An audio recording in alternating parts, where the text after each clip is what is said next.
네, 두 번째 시간 말씀을 나눕니다. 이번에는 룻기 1장 6절로 10절 자료에 있는 말씀 읽고 시작하겠습니다. 그가 모압 지방에 있어서 그는 누구죠? 나오미를 말한 거예요. 그를 말하는 나오미예요. 그가 모압 지방에 있어서 이번 번역으로 읽어야 되겠다. 본인 성경으로 읽겠습니다. 네. 그 여인이 모압 지방에서 여호와께서 자기 백성을 돌보시사 그들에게 양식을 주셨다 함을 듣고 이에 두 며느리와 함께 일어나 모압 지방에서 돌아오려 하여 있던 곳에서 나오고 두 며느리도 그와 함께하여 유다 땅으로 돌아오려고 길을 가다가 나오미가 두 며느리에게 이르되 너희는 각기 너희 어머니 집으로 돌아가라. 너희가 죽은 자들과 나를 손대한 것 같이 여호와께서 너희를 손대하시기를 원하며 여호와께서 너희에게 허락하사 각기 남편의 집에서 위로를 받게 하시기를 원하노라 하고 그들에게 마침에 그들이 소리를 높여 울며 나오미에게 이르되 아니니이다. 우리는 어머니와 함께 어머니의 백성에게로 돌아가겠나이다. 나오미가 이르되 내 딸들아 돌아가라. 너희가 어찌하여 나와 함께 가려느냐? 내 태중에 너희의 남편이 될 아들들이 있느냐? 내 딸들아 되돌아가라. 나는 늙었으니 남편을 두지 못할지라. 가령 내가 소망이 있다고 말한다든지 오늘 밤에 남편을 두어 아들들을 낳는다 하더라도 너희가 어찌 그들이 자라기를 기다리겠으며 어찌 남편 없이 지내겠다고 결심하겠느냐. 내 딸들아 그렇지 아니하니라. 여호와의 손이 나를 치셨으므로 나는 너희로 말미암아 더욱 마음이 아프다. 그들이 소리를 높여 다시 울더니 오르반은 그의 시어머니에게 입맞추되 룻은 그를 부축했다. 그랬어요. 이 구절 읽으면 다 울죠. 얼마나 그 애절한 사연이에요. 이 사연을 들어보면은 사람이라면 다 울지. 이 구절 읽으면 이방 땅인 모압 지방에서 무려 10년 동안이나 고통스러운 나날들을 보냈던 나오미에게 기쁜 소식이 들렸는데 그것은 여호와께서 자기 백성들을 원구하사 나오미의 고향 땅, 거기는 에브라 땅의 베들레헴 지역이었죠. 거기에 양식을 주셨다라는 소식이 이제 들린 거예요. 그 팔레스타인 땅의 그 지리를 보면은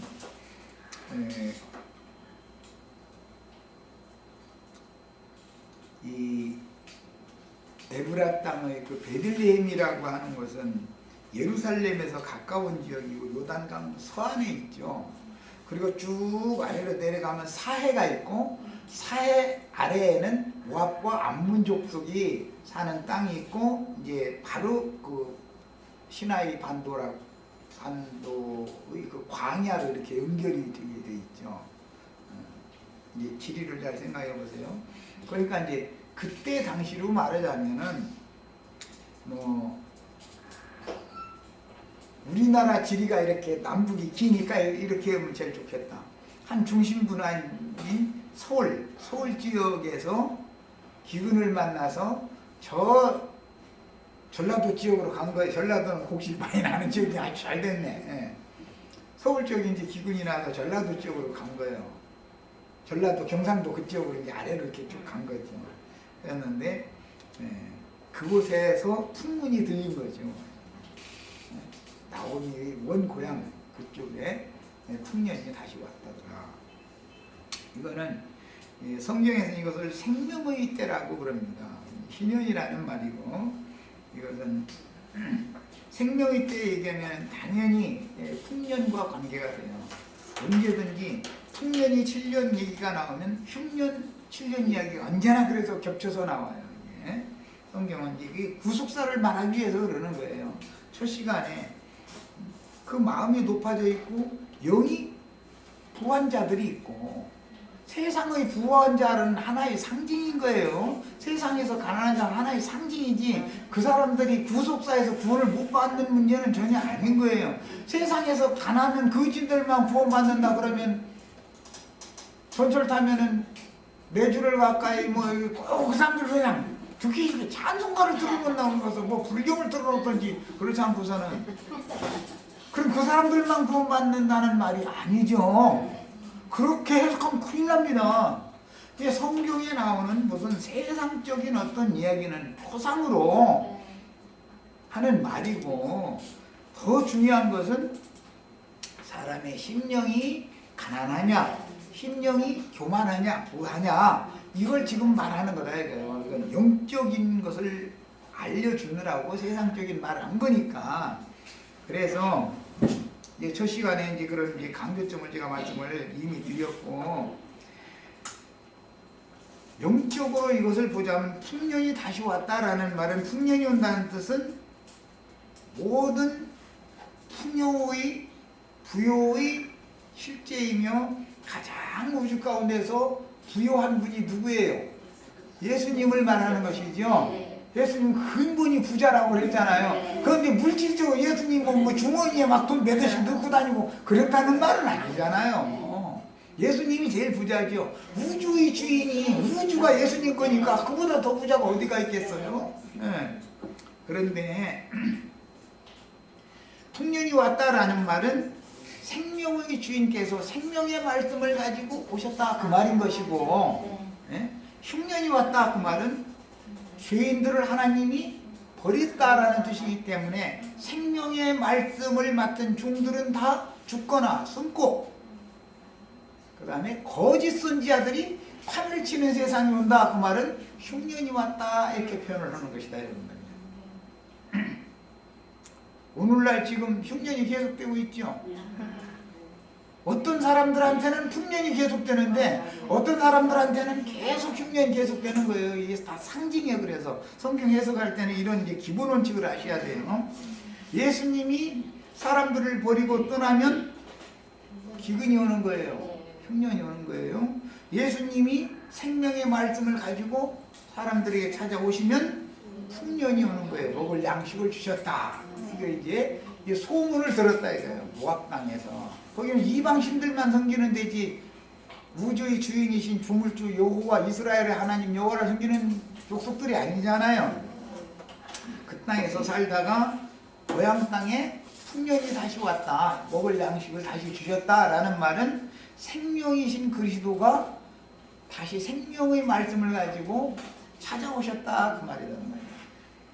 룻기는 버림받았던 자가 돌아오는 것에 근거를 하는 얘기인 거예요. 성경이 구속이라는 건 전부 죄인들을 하나님이 육체를 버리고 떠나셨다가 그 모든 육체에게 어떻게 다시 돌아와서 영원한 생명을 불어넣어 줄 것이냐를 말하는 것이 성경의 중심이에요. 야, 그런데 풍속과 언어 등이 몸에 젖고 낯익은 땅인 고향 땅으로 나오미가 이미 돌아가고 싶은 마음이 이미 있었었지만 아직까지 돌아갈 수가 없었던 것은, 고향 땅에 돌아가 봐야 흉년이 계속되고 있는 중에 자기 혼자 손으로 농사질 기업을 찾는다고 해도 찾을 수도 없지만 농사를 자기가 질 수 있는 문제도 아니고 생계 대책이 없으니까 거기서 그냥 그지로 그냥 산 거였죠. 말하자면 불쌍한 생과부 술 데리고. 그러니 그 이야기를, 그 배경을 잘 생각해 보면 너무 애절한 이야기요. 연속극에 나왔어요. 이거 만들면은 아주 누가 이거 진리를 아는 사람이 있으면 연속극을 하나 만들어 놓으면 아주 광고비 많이 들어올 것 같아.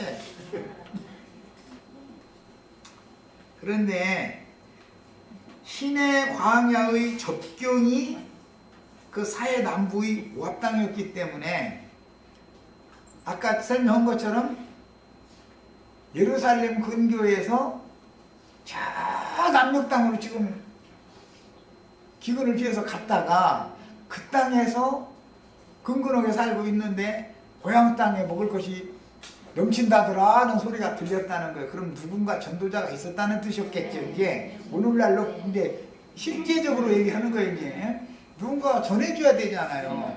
그 땅에 요즘에 인터넷에 풍문으로 들었어. 풍문으로 들었어.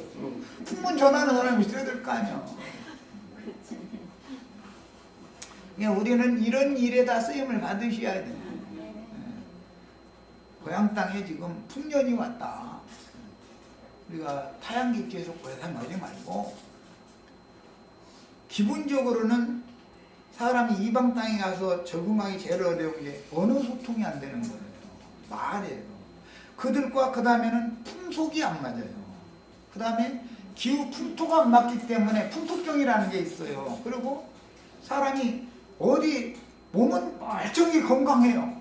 그런데 사람이 시들시들해. 제초제 뿌려놓은 것 같아가지고 이래요.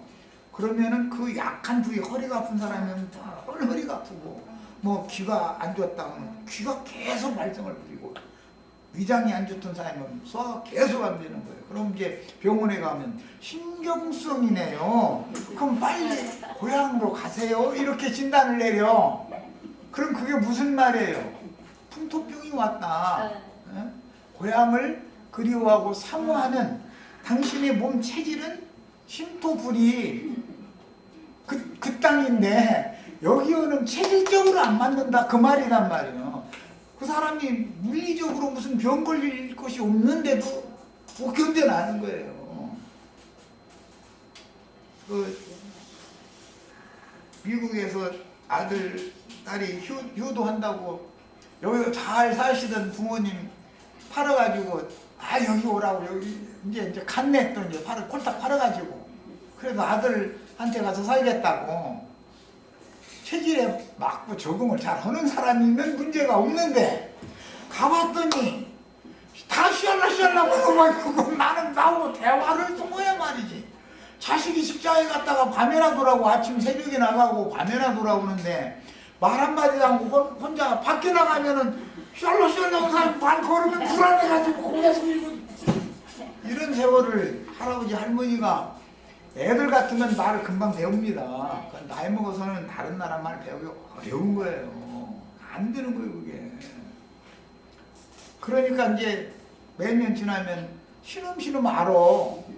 그러면 엄마 먹을 것도 많고 이게 넓은 집에다가 뭐가 부족해서 그러냐고.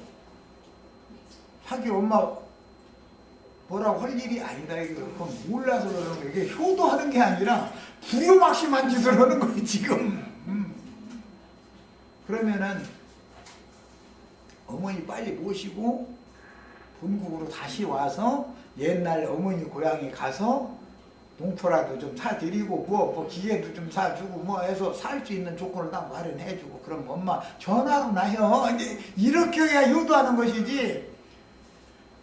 그 오두막살의 집 구부리고 들어가던 집보다 여기는 배골 같은 집인데 미국 가보면 집들이 다 넓더만 그렇게. 모든 조건이 다 갖춰져 있지. 그리고 뭐 먹을 것이 없어, 입을 것이 없어, 뭐가 걱정이야. 그것이 다 있어도 소용없다는데 어떻게 할 거예요? 몸이 그걸 거부하는데 어떻게 할 거예요? 말이나 통해야 살지. 말 한마디라도 하려면 자식들이 돌아오기를 기다려야 되잖아요. 종일 사람 구경이라도 하겠다고 밖에 나갔다가 샬라샬라 하면서 뭐라고 나한테 접근하면 한다 예를 들어서. 그러면은 자기가 말을 못하니까 외면한다 이거예요. 그러면 그 사람은 오해하는 거 나를 미워하나? 막 앉은 소리하고 신경대 감다 간다 이거예요. 이런 생활은 계속 할 수가 없어요. 못하는 거예요 그거는. 그래서 나 한국으로 보내다고 하다가 도저히 자식이 그 말귀를 못 알아들으면 미국은 밖에 나오면 다 잔디밭이니까 잔디밭에 와서 풀만 쥐어뜯고 앉았대잖아. 아이고, 잔디밭에 앉아서. 그러면 그 세월 사는 것이 그게 생지옥이지. 한국에 오니까 아니 이웃에 가서 인사하면 서로 무슨 말이 통해야 사람이 사는 것이거든. 영이 살아야 되니까 말이 영이거든. 정신이 통해야 되잖아. 풍습이 같으니까 사는데 아무 문제가 없어. 다만 자식들 이럴 건 돈이라고 보내주면 돼. 효도하고 싶으면. 그리고 가끔 한 번 오시라고 그러든지 그래야지. 거기서 살라고 하면 안 돼. 안 맞는 사람 보고 안 되는 거예요. 야, 이것이 타양객지 생활인 거다. 사람이라는 것은 언제든지 자기가 태어난 곳에서 그 문화 속에서 살기 때문에 그 풍속과 그 언어와 그 삶이 적응이 돼 있기 때문에 다른 어떤 문화, 다른 언어에 갑자기 적응을 하려면 애 같으면 상관이 없는데 어른은 이게 굉장히 어려운 거예요. 야, 나오미가 그런 세월을 이렇게 사는 거예요, 지금. 이게 고향에 돌아가고 싶은 마음이 없어서 이렇게 산 게 아니겠죠. 이해되죠, 언니? 그런데 가고 싶어도 가야 생활 대책이 있어야 되잖아. 살 길이 없는데 가면 뭐냐 이거야. 그 이제 10년이나 지냈으니까 모압 사람들이 시부렁대는 말을 반쯤하고 뭐 어느러게 하면 대충 뭐 손짓 발짓해서 이렇게 좀 뭐 물건도 사고 그래가면서 살았겠지. 뭐 이제 그래서 할 수 없이 남편 잃고 두 자식마저 죽었는데도 모압 땅에서 그냥 눌러앉아 지금까지 억지로 살아온 거예요. 그런데 풍년이 왔다 소리 들으면 이제는 가야죠. 풍년이 왔으면 여기서 빌어먹으나 거기서 빌어먹어. 어차피 빌어먹는 건 마찬가지면은 내 말 통하는데 내 민족한테 가서 빌어먹다 죽겠다 이럴 거 아니겠어요. 지금 이제 상황이 이렇습니다. 이게 이제 사사시대라고 그랬기 때문에 신앙적인 혼란의 때를 상징하는 게 이제 사사시대인데, 사사시대에는 그 땅에 왕이 없기 때문에 자기 소견에 옳은 대로 여호와를 섬기는 게 사사시대의 특징이죠. 이건 상징이다 이거예요. 이건 신앙적으로 타락한 자기 백성들에게 큰 흉년을 보내요. 이렇게 징계하신 하나님은 반드시 때가 차야 어떤 일을 하신다. 때와 기한을 정해두시고 어떤 일을 하시는 거다. 그래서 때가 찼을 때 자기 백성을 불쌍히 여기시기 때문에 그 땅에다가 양식을 다시 주셨는데, 이것은 창세기에서는 이게 생명의 때다. 명년 이만 때 네 안에 사라에게 아들이 있을 텐데 그때 내가 다시 돌아오겠다. 이게 약속이죠. 그 난하주의 공부라고 되냐면 그 때라는 것이 생명의 때라고 난하주에 토가 달려있죠. 히브리어로는 말하자면 그게 생명의 때라는 말이다. 명년 이만 때라는 말이. 그 말은 무슨 뜻이에요? 생명이신 그리스도가 오시는 때를 그때 하나님이 생명의 말씀이 함께 오는 거다. 그 말이다. 실제 생명의 주인이 예수님이죠. 생명의 말씀과 생명이신 그리스도는 함께 온다 이거예요. 사라가 아들을 낳으면 말씀대로 이루어지니까 말씀이 응해야 되니까 이삭이 오면 하나님의 말씀이 오는 거다 이거예요. 하나님이 똑같이 오는 거다 이거예요. 이런 것을 모르면 삼위일체 어쩌고 해서 이거 사람 죽어 이런 걸 어떻게 다 설명을 해. 성경 전본을 설명을 해야 되는데. 그래서 사사시대에는 신앙적인 어둠의 때요 혼란의 때였기 때문에 하나님께서는 그 백성들의 신앙을 지키게 하려고 가나안 땅에 남겨진 이방인들에게 복종하고 그 다음에 압제당할 즈음에 사사를 일으켜서 이스라엘을 구원을 하십니다. 그러면 사사기에 보면 사사라가 생존해 있을 동안에는 여호와께 복종했더라 이렇게 돼 있죠. 그럼 사사라는 것은 한 세대는 오고 한 세대는 가고하기 때문에 세움을 받았다가도 죽잖아. 죽고 나면 금방 가나안 족속들한테 가서 또 굴복을 했다 이거예요. 그 말은 무슨 뜻이요? 가나안 족속의 신들에게 부속되어져 버린다 그 말이에요. 정신세계는 자꾸 돌아서 다시 가나안의 저주받은 민족들이 섬기는 신에게 가서 부속되어 버린다. 복종한다. 지금 그 말이다. 야, 그러니까 그것은 근본적으로 구속하신 백성들이라 할지라도 구속받자 말자 죄를 멀리하고 죄와 상관없이 바로 사는 것이 아니다라는 말이죠. 그게 아니죠. 정신세계의 변혁이라는 것은 단번에 다 이루어지는 게 아니다라는 말이에요. 영을 거듭나게 했을지라도 그렇다고 해서 옛버릇이 하루아침에 다 없어진다는, 나도 좋고 하나님도 좋고 서로가 평소 좋잖아. 싸울 필요 없이 얼마나 좋아. 그런데 사탄의 사자 육체의 가시는 떠나가지를 않는다는 거예요. 조금씩 일부러 남겨놔두는 거죠. 그런데 내가 인식하고 있는 나쁜 짓거리를 자꾸 하게 하는 그 가시는 하나님이 다 긁어버려가지고 없애놨어도 잔가시가 나와. 잔가시가 저 봄가시 제거시켜 놓으면은 잔가시는 더 많이 나와버려. 그러죠? 웅지 잘라 놓으면 사방에서 가지가 나오는 것과 똑같아. 뿌리채 뽑아야 되는데 이 뿌리가 안 뽑혀. 내가 혈관육이 살아있는 동안은 뿌리가 뽑히는 게 아니죠. 내가 죽어야 뿌리가 뽑히는 거기 때문에. 그러니까 웅지만 잘라. 그러면 우거이 돋아 나와버려. 아, 이거 사람 죽어야죠. 너나 나나 할 것 없이.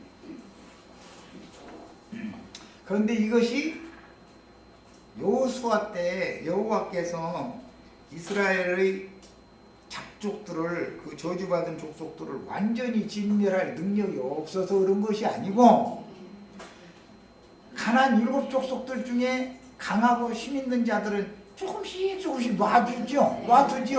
왜 그랬어요? 나 여호와만 사랑하는지, 이 가나안 족속들을 신들도 사랑하는지, 음행을 하는지 아닌지, 정절을 지키는지 음행하는지 시험해 보려고 놔뒀다는 거잖아요. 그리고 남은 자들을 통해서 구원의 도구로 쓰신다. 그러니까 우리가 예수 믿자마자 죄악된 것을 생각도 안 나고 한 번도 범죄를 하지 않으면 구원을 이룰 수 있어요, 없어요? 아니요. 그건 알아야 돼. 기독교계는 이런 것이 너무 혼동이다 이거예요. 예수 믿고 나서 말이야. 왜 그러느냐고. 예수 믿어서 그래. 안 믿었을 때는, 아니 내가 지금 하는 소리가 억지 소리가 아니에요. 예수 안 믿을 때는 이웃이 법 없어도 살 사람이라죠. 나도 그 소리 많이 듣고 살았어. 사실은 아저씨 인간성이 됐더만 했었고, 그 아저씨 사람이 아주 너무 좋더래. 인간성이 됐대.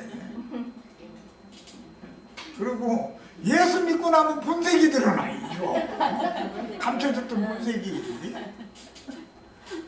그 무슨 뜻이요? 네 속에 이것이 있다는 걸 자꾸 가르쳐서 그것과 싸우게 만들어야 된다 이런 말이에요. 가나안에 들어가면 전쟁으로 들어가는 것이지, 거기 들어가면 원수가 싹 끝나버려 가지고서 하루아침에 그냥 신선이 돼가지고 좋은 사람 되고 복음서도 살 사람이 되고 그런 게 아니에요. 지금 기독교계가 복음을 어떻게 잘못 전하고 있는지를 아시겠죠? 첫 시간에 내가 죄와 범죄들이라고 하는 것을 명확하게 구분시키는 얘기를 했어요. 룻기를 이해할 때는 이게 얼마나 중요한지 몰라요. 성경 전권을 이해하는 이 구원의 도가 뭔가를 이해할 때는 이게 정말 중요한 말이에요. 예수 안 믿을 때는 다 좋은 사람들이에요. 특히 나는 그랬어. 법 없어도 살 사람이라고 그랬고, 그게 나 만나본 사람은 인간성이 됐더래. 인간성이 됐대. 그 예수 믿고 나더니 사람이 확 변해버려가지고 인간성이 뭐 완전히 이거는 개체반이 돼버린 거야 이제. 성질 있는 대로 다 내버리고.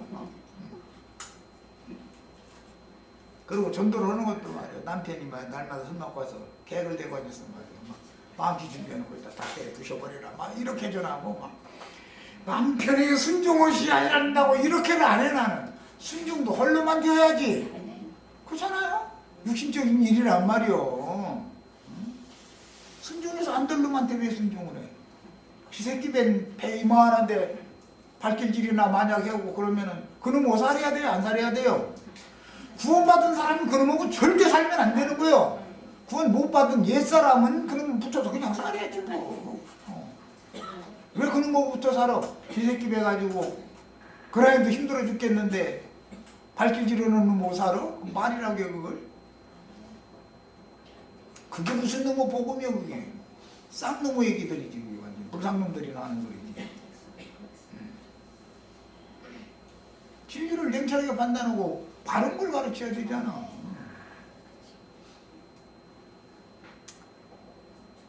값없는 은혜로 구속을 받아 피로 사신받은 하나님의 백성들이요 제사장들이요 그 나라의 백성들이 되었지만 여전히 각자의 속에는 왕이라는 건 진리와 생명의 성령을 말하는 거예요. 예수님이 왕이에요. 이만희가 만왕의 왕이고 이만희 천년이 뭐 만민의 어머니라고 요즘에 많이 났지만 아주 그게 얼마나 세뇌당했는지 아주 그거 정파하려고 난리들이요. 아주 정말 답답해. 진리와 생명의 성령을 만왕의 왕이다 그런 거예요. 복음서에서 인자 예수는 만왕이 내가 만왕의 왕이요 이런 말 하신 적이 없죠. 계시록에 가서 성령이 말씀하실 때 내가 만왕의 왕이다 그러지. 그런데 황차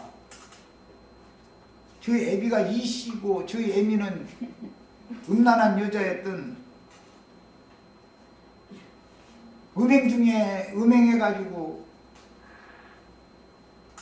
음란한 중에서 낳은 음행했다고 온 건 아니네. 음란한 중에서 낳은 혈과 육을 가진 인간이 만왕의 왕이라고 하면 그게 이해가 그것이 믿어진다는 것도 아니 진짜 신비스러운 일이야 이게. 하여튼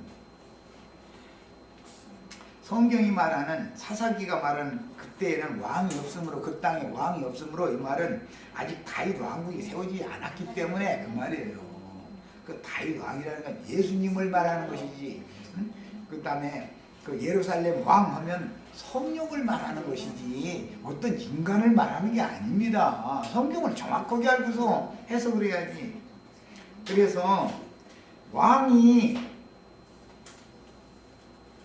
그 땅에 없었기 때문에 아직 전쟁 중이기 때문에 라는 말도 되는 거죠. 같은 뜻이죠. 전쟁이 아직 끝나지 않았기 때문에 다윗의 왕국이 세워지지 않았기 때문에 왕이 없으므로 자기 소견에 오른 대로 또 하나님을 섬기는 거예요. 그게 오늘날 기독교 교회가 각 파가 자꾸 나눠지는 거 왜 그래요?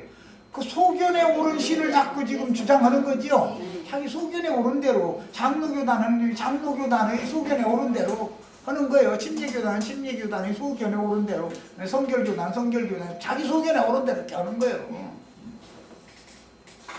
그러므로 자연히 초신자들로 세워진 교회는 영적으로는 혼란이 거듭되게 마련이고 그 혼들은 육신에게 줘서 육체 속에 거하는 죄에게 종로로 산다. 그러니까 진리의와 생명의 성령이 그 영혼을 지배하고 다스리는 게 아니라 그 육체 속에서 왕노로 사는 죄가 그 영혼을 지금 지배하고 다스리기 때문에 구원을 받은 사람들이지만 죄의 권세와 성령의 권위가 부딪힐 수밖에 없죠. 온전케 되지 않았으면. 그래서 죄의 권세와 성령의 권세는 계속 싸우게 돼 있다 이거예요. 전쟁은 언제 끝날 거냐 전쟁이. 다윗 왕이 이스라엘 나라를 평정하고 팔레스타인 땅을 완전히 정복을 하고 왕국을 선포를 해야만 전쟁이 끝나는 얘기다 이거예요. 이게 가나안 땅에 들어가면 전쟁으로 들어간 것이지 목적은 왕국을 세우는 거예요. 그런데 전쟁만 죽는 날까지 하라는 것이 아니에요. 전쟁을 끝내고 나서 빨리 왕국을 세워라 이제 그 말이지. 그런데 구약시대에 맨 나중에 멸망받은 원수가 끝까지 남는 원수가 있어. 가나안 땅에 들어가면은 7 족속들을 다 멸해도 블레셋 족속이라고 하는 족속은 끝까지 속색이죠. 블레셋과 아말렉은 한편이 돼가지고 끝까지 속썩여요. 블레셋을 최종적으로 멸망시키고 아말렉을 최종적으로 멸망시켜야 다시 왕국을 선포할 수가 있는 거예요. 예. 그러니까 사람에게는 누구든지 할례받지 않은 육적 자아라고 하는 것과 육신의 생각이라고 하는 것이 육적 자아와 늘 결탁되어져 가지고 끝까지 대적을 하게 돼 있다 이거예요. 성령의 소욕과 육체의 소욕은 계속 전쟁을 하게 돼 있는 거예요. 야, 그리고 나서 예루살렘에 이제 하나님의 교회를 들여와야 되는데 그건 이제 땅의 예루살렘인데 그때 당시 시온산이 있는 예루살렘 지역은 여부스 족속이 차지하고 있었죠. 그래서 여부스 족속이 최후로 멸망을 받아야 이제 신약시대 고린도전서 15장에 보면 맨 나중에 멸망받을 원수는 뭐라고 그랬어요? 사망이다. 사망. 여부스 족속은 사망을 대표한다 이게. 사망은 무슨 생각?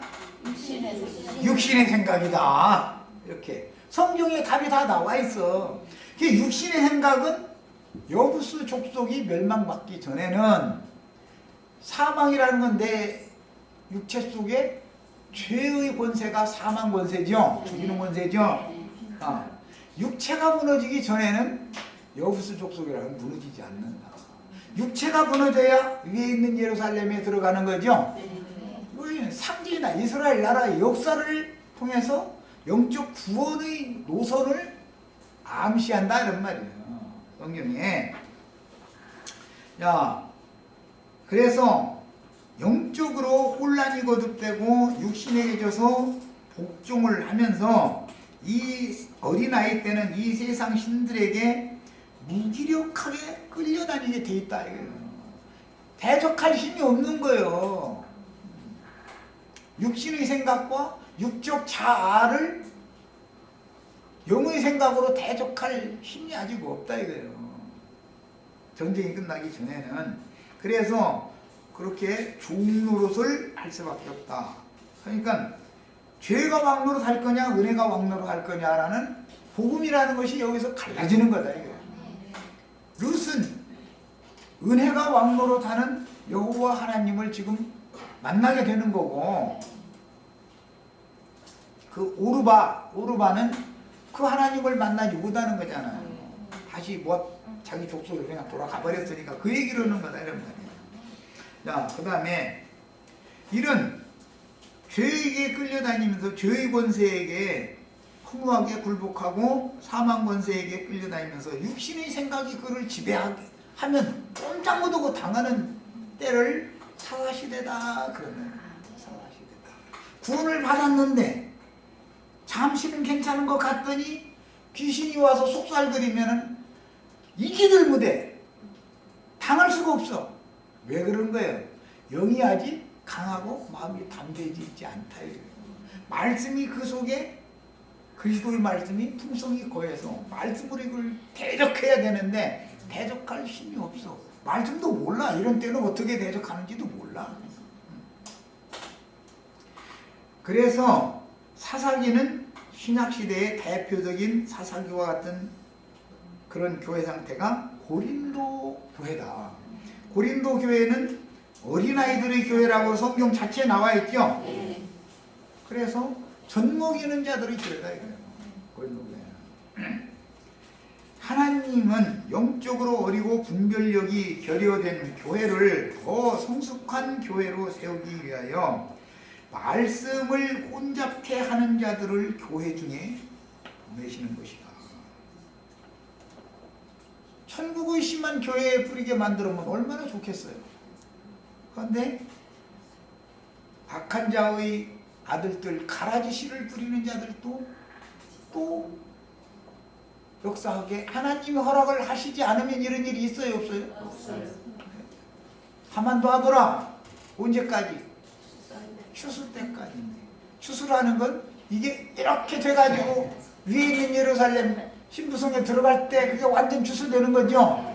자, 그렇기 때문에 이 육체가 좋아하는 어떤 말을 섞어서 말씀을 혼잡하게 가르치는 자들이 세상에 많이 보냄을 받아가지고 진리의 증인들을 박해가면서 판치게 돼 있는 거다. 이런 시대를 그 땅에 흉년이 계속된다 이렇게 비유를 해놨다. 기근이라는 건 하나님의 말씀을 듣지 못하는 상태를 말하는 영혼의 상태를. 그런데 기근을 만난 사람들은 다 영적으로 보면 부자들이다. 그죠? 심령이 가난해진 사람들은 흉년을 만나게 돼 있어. 흉년이 왔어도 어떤 사람은 흉년을 벗어날 수가 없어요. 흉년이 와요. 왜? 누가?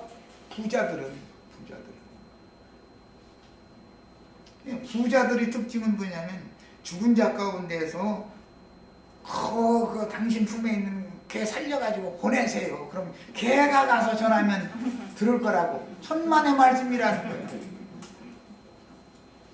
나사로가 다시 살아나서 가서 전하면 저 미친놈 왔다고 돌 던지지 들을 게 아니죠. 이미 이 현상 세계에 모세와 선지자들이 이미 파송되어 있다. 그들의 말을 듣지 않는 놈은 나사로를 보내도 나사로를 영접하는 게 아니죠. 예수님이 죽은 자 가운데서 살아나서 진리의 성령이 왔는데 예수님을 영접을 다 합니까? 누가 영접을 해요? 심령이 가난하고 비워진 사람들이라 영접하는 것이지 부자들은 절대 영접하지 않는 거예요. 그럼 부자들이라는 게 세상에 무슨 재벌을 아들이니까 그 말이 아니다 이거예요. 재벌의 아들, 재벌이라도 믿고 구원받을 수 있는 거예요. 더 중요한 건 심령이 완악하고 영이 교만한 것이 더 중요한 문제죠. 그럼 그건 무슨 말이에요? 성경줄이나 읽은 것이 잘못될 수가 있는 원인이 될 수 있는 것이다 이거예요. 유대인들이 성경을 몰라서 구원 못 받은 게 아닙니다. 성경을 통해서 영생을 얻게 하려고, 성경은 영생을 주는 말씀이라는 걸 철두철미하게 믿었기 때문에 유대인들은 성경을 통해서 영생을 취하려고 늘 성경을 가까이 하고 읽었어요.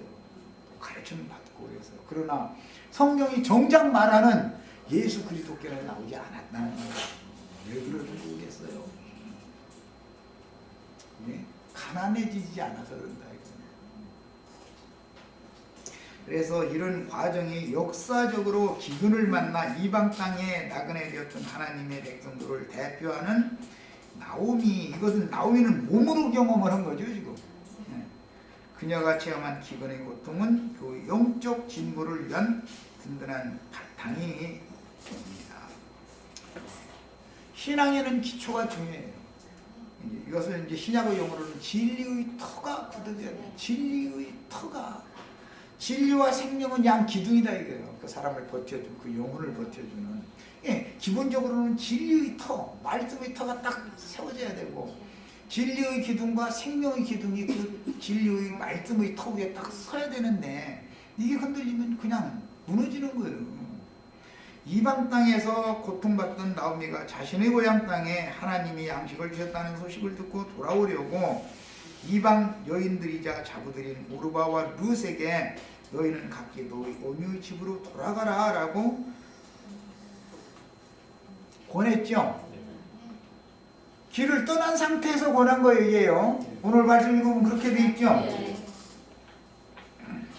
내 딸들아 너희는 돌아가라 이랬는데, 이거는 돌아오려 하여 7절 있던 곳에서 나오고 두 며느리도 그와 함께하여 유다 땅으로 돌아오려고 길을 가다가 지금 두 며느리와 대화를 하게 된 거죠. 이렇게 됐다 이거예요. 형님, 출발은 두 며느리가 다 같이 한 거예요. 시어머니와 같이. 근데 시작만 해놓고 결론을 못 내린 오르바의 믿음도 있고 끝까지 간 믿음을 끝까지 지키는 거 이제 처음 믿음을 룻의 믿음이 여기서 이렇게 의도적으로 성경이 딱 갈라놓는 것이다 이거예요. 당시에 나오미는 인정간에 그 두 젊은 며느리들에게 이렇게 권한 말인데 그녀의 자부들은 진정으로 사랑하는 마음으로 내 딸아 너희는 아무리 생각해도 가면 나 혼자 가야지 이 춤춘 과부들을 이 아이들을 데리고 가가지고서는 이게 안 될 것 같은 것이죠. 나오미의 심정이 이해가 되잖아요. 젊은 아이들을 데리고 가가지고 그 젊은 아이들을 생과부를 데리고 늙은 과부는 죽으면 그뿐이지만 그 생과부 또 과부로 고생하다가 죽게 만들면 안 되겠잖아요. 그 어머니의 심정이니까 이해가 되잖아요. 그래서 그 자부들을 진정으로 사랑하는 마음으로 나이 들고 경험이 많은 어른으로서 많은 것들을 생각해보고 아니 나 고향으로 갈게. 근데 그 며느리가 따라 나서니까 그래 그럼 같이 가자고 단순하게 이러고 왔다면 이렇게 권할 필요가 없겠죠. 그런데 가면서 한 말 뜨면서 많은 생각을 해봤겠죠. 당연히. 그리고 나서 사랑하는 두 며느리에게 이제 권면하는 말을 했는데 당시의 상황을 볼 때 아무 대책도 없는 늙은 과부인 나오미가 젊은 과부들을 둘씩이나 데리고 이방인들을 절대적으로 배척하는 유대인 사회의 고향 땅으로 가는 것은 이건 쉬운 문제가 아니다. 며느리들은 시부린 말도 뭐 자기 남편과 그 시부모한테 뭐 반반쯤 배웠었겠지 뭐. 그리고 그들의 문화에 대해서 아는 게 뭐가 있겠어요. 히브리 땅에서 가서 살아본 게 아닌데. 그 다음에 특히 그 자부들에게는 언어와 풍속이 유대인은 아주 유별나잖아요. 율법을 지키기 때문에 문자대로 풍속이 이방인들의 풍속과는 전혀 다른 풍속을 이 사람들이 지키고 있거든요. 이게 전혀 익숙하지 않은 그런 며느리들로 봐서는 이방 땅이잖아요. 이제 시어머니가 모압 땅이 이방인 것처럼 시어머니의 고향은 며느리들의 이방 땅이거든. 지금 이방 민족이고 거기에 전혀 생소한 이방 땅에 데리고 간다는 것은 이것은 육신적인 고생보다도 그 마음에 허용이 영 안 되는 거예요. 이거는 아니다. 자꾸 한 번 단순하게 해서 이 말을 며느리들에게 했다고 이렇게 생각하면 안 되는 거죠. 그 길을 걸면서 얼마나 골똘히 생각해보고 도저히 답이 안 나오니까 이건 아니다. 그래서 며느리들에게 이걸 권한 거죠. 자신이 모든 것이 낯설은 이방 땅에서 나그네 되어 고통을 받아보았는데 젊디 젊은 과부들인 이방 여인들을 데리고 아무런 생존 대책도 없는 자기의 고향으로 돌아간다는 것은 쉬운 문제가 아니다. 그리고 유대인들은 철두철미하게 율법을 지키기 때문에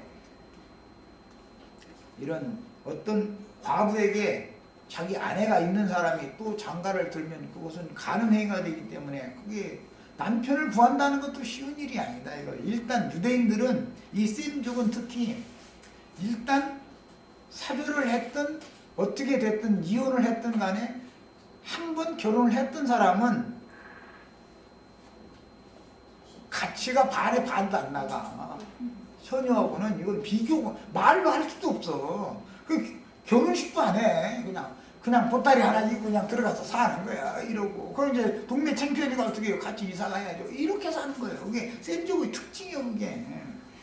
그런 모든 문화를 나오미는 너무 잘 알고 있다 이거예요. 유대인들은 이방인들을 배척하는 문화를 갖고 있다는 걸 너무 잘 아는 거예요. 이방인들은 유대인들도 받아주는데 그러죠. 세겜성 사람들은 야곱 족속들 받아주잖아요. 너희 와 우리 통상도 하고 통혼도 하고 이렇게 다 이렇게 하자 그러잖아요. 이방인들보다도 더 좁아. 이 유대인들은 그 원어리는 아니야. 너 이방인하고는 우리는 상관없어. 이렇게 나와버리는데 이방인 신분인 두 며느리 젊은 과부를 데리고 간다는 건 이거는 지옥에 데리고 가는 거다 이거예요. 현실적으로 보면은. 그래서 구원받은 이방인들인 우리들은 영적인 시어머니도 상징되는 유대인들 중의 구원받은 성도들을 가볍게 여기고 저들이 그리스도께 일시적으로 끊어진 상태를 보면서 자긍하지 말아야 된다. 그것은 절대자에 대한 신앙을 우리 이방인들에게까지 전해주고 신령한 것을 나눠준 그들에게 우리는 고마운 마음을 가져야 됩니다. 이건 이제 잠깐 지난 그 일요일 날 내가 이제 말씀드린 거를 할 때 세 번째 주님이 제자들을 만나 주신 것은 갈릴리 한 산에서 만나셨다고 되어 있죠. 세 번째 나타내 주신 때다 이렇게 됐어요. 세 번째는 성령의 일하심을 상징하는 말인 거예요. 옛적에는 선지자들로 구약의 선지자들을 통해서 아버지께서 일을 하셨죠. 이 모든 날의 마지막에는 말씀의 아들이신 예수님이 육신으로 오셔서 유대인들에게 말씀하셨어요. 그러나 세 번째는 이제는 영이 되신 예수님이 일하시는 때를 상징하는 말이에요. 그리고 바울 사도가 기도를 3번 했다라고 할 때도 그 3번이라는 말이 그것은 응답 있을 때까지라는 그런 개념으로 이해를 해야 되는 것과 같은 거예요. 성령이 지금 완전하게 일을 하는 건 성령이 일을 하는 거예요. 야, 그런데 그 때가 예수님이 죽고 장사되었다가 부활한 바로 그때가 아니다 이거예요. 갈릴리의 한 산에서 만나셨을 때는 40일 동안 부활하신 다음에 제자들과 함께 지내시다가 승천하셨죠. 열흘 후에 다시 오셨죠. 그 영으로 살려주는 영으로 오신 거예요. 이제 오셔가지고 제자들을 통해서 전도를 시작하는 거예요. 예루살렘에서 먼저 전도가 시작이 되어져요. 예루살렘과 유대 땅 전도가 딱 끝나면 그 다음에는 사마리아와 이방 땅으로 보내야 되는 때가 오는 거예요. 그래서 예루살렘과 유대의 자기 백성들 구원할 자를 다 구원을 한 기간까지는 베드로와 사도들이 예루살렘에 떠나지를 않고 있었어요. 그런데 핍박이 딱 일어나는 거예요. 때가 되니까 핍박이 일어나니까 집사님들이 흩어져서 사마리아에 가서 전도를 하기 시작했죠. 베드로는 유대인들에게 보내진 사도들은 사마리아로 가는 것이 아니라 자기 고향으로 고기나 잡으러 갈란다 하고서는 낙심해가지고 갈릴리 고향으로 다시 돌아간 거예요. 그런 상태가 지금 나오미가 고향 땅으로 돌아오는 것과 같은 얘기다란 말이야. 신약의 그 얘기가. 그런데 거기에서 영이 되신 주님을 만난 거예요. 그러니까 부활하시자마자 만난 것이 세 번째가 아니고 한참 시간이 적어도 이제 신학적으로는 3년에서 4년 이후의 일이다 이거예요. 갈릴리 산에서 만나 주신 때는.